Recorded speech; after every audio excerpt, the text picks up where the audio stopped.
Air strike को लेकर के देश भर में अब एकजुटता का माहौल देखने को मिल रहा है। ऑपरेशन सिंदूर के तहत आतंकवाद पर बड़ा कुठाराघात किया गया, बड़ा हमला किया गया भारतीय सेना की तरफ से। और जिस तरह से सेना की तरफ से पहला वीडियो सामने आया, सैन्य अभ्यास का ये वीडियो निकल करके जो सामने आया, उससे देश भर में उत्साह जरूर है।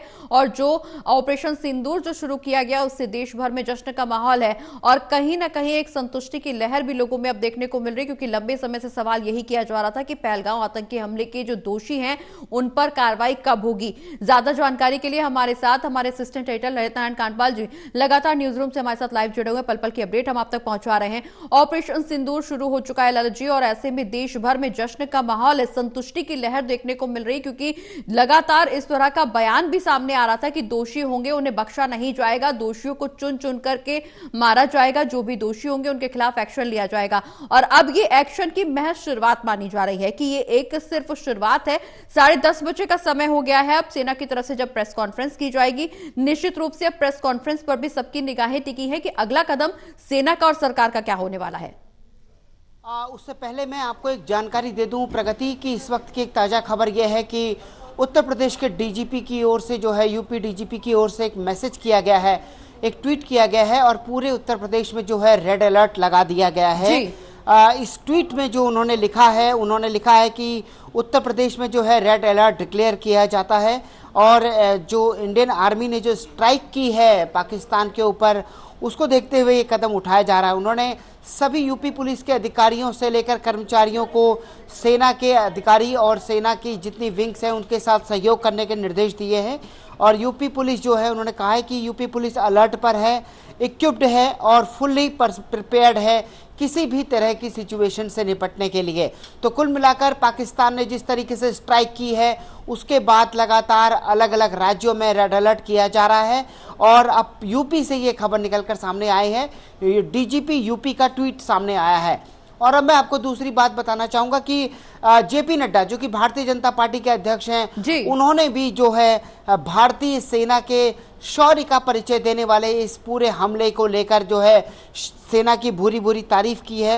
उन्होंने साफ तौर पर कहा है, उन्होंने एग्जैक्टली क्या कहा है मैं आपको बताता हूं। उन्होंने कहा है कि अगर आप हमको छेड़ोगे तो हम आपको छोड़ेंगे नहीं। उन्होंने साफ तौर पर लिखा है कि भारत की आत्मा पर हमला करने वालों को मुंह तोड़ जवाब दिया जाएगा, यानी कि उनको नस्तनाबूद कर दिया जाएगा। बिल्कुल। उन्होंने ये भी लिखा है कि आतंक का जो नासूर है उसको पूरी तरह से मिटा देंगे। तो कुल मिलाकर के अगर कहा जाए तो जिस तरीके से पूरे देश में इस वक्त खुशी है, वहीं दूसरी ओर राज्य सरकारें जो हैं वो अपने वहां पर सुरक्षा इंतजामों को भी अलर्ट पर रखे हुए हैं कि पाकिस्तान किसी भी तरह की एक तरह से रिटेलिएट कार्रवाई कर सकता है।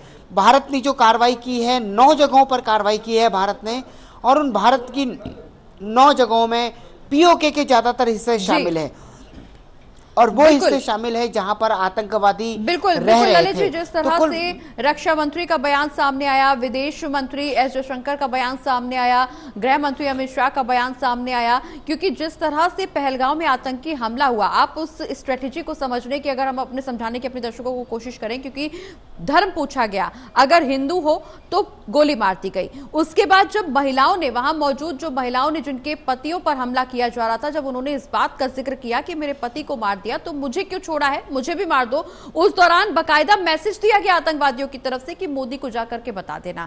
और अब जब ये हमला किया गया तो अब ऐसे में अमित शाह ने भी एक ट्वीट किया है कि ऑपरेशन सिंदूर जवाब है भारत का, क्योंकि जिस तरह से मोदी तक मैसेज पहुंचाने की कोशिश आतंकवादियों की तरफ से की गई, अब मोदी ने भी रिटर्न मैसेज भेजा है कि ऑपरेशन सिंदूर भारत का जवाब है, कुठाराघात है आतंकवादियों पर, आतंकिस्तान पर। जिस तरह से भारत में घुसकर हमला किया गया, दहशतगर्द फैलाने की कोशिश की गई, दहशत मचाने की कोशिश की गई, उसको बिल्कुल भी बर्दाश्त नहीं किया जाएगा भारत की तरफ से। और इसी की बानगी, इसी का जवाब है ऑपरेशन सिंदूर। और अगर इस पर जवाबी कार्रवाई आतंकवादियों की तरफ से या पाकिस्तान की तरफ से की जाती है तो भारत की सैन्य क्षमता इतनी ताकत रखती है, भारत की सेना इतनी ताकत रखती है कि घर में घुसकर आतंकवाद को खत्म किया जाएगा।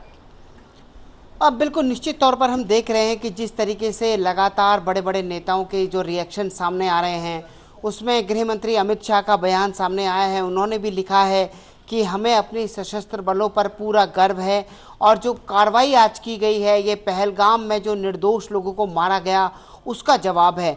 तो कुल मिलाकर अगर देखा जाए तो प्रगति, जिस तरीके से भारत ने पाकिस्तान पर स्ट्राइक की है, वो स्ट्राइक पाकिस्तान को इतनी बुरी तरह से उसने आहत किया है कि अब वो लगातार जो है जम्मू कश्मीर के कई इलाकों में शेलिंग कर रहा है जी। और वहां से जैसी खबरें निकलकर सामने आ रही हैं कि वहां पर तकरीबन दिन में भी जो है सुबह तक जो है गोलीबारी और धमाकों की जो है आवाज सुनने को मिली है।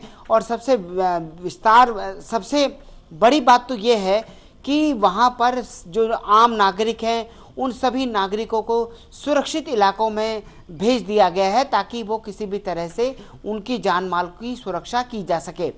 तो कुल मिलाकर एक तरफ अगर कश्मीर की बात करें तो वहां सिचुएशन ऐसी है, वहीं थोड़ी देर में अभी जो है पीआरओ डिफेंस मिनिस्ट्री के जो हैं वो प्रेस कॉन्फ्रेंस करने जा रहे हैं। वो बताने जा रहे हैं कि आखिरकार किस तरीके से जो है कार्रवाई की गई है, किस तरह के हथियारों का इस्तेमाल किया गया, विमानों ने कितने बजे किस वायुसेना के स्टेशन से उड़ान भरी और किस तरीके से इस पूरे उसको अंजाम दिया गया, किस तरह का इंटेलिजेंस भारत के पास था, वो सारी जानकारी वो देंगे। जो भी जानकारी साझा करने योग्य है वो सारी जानकारियां देंगे।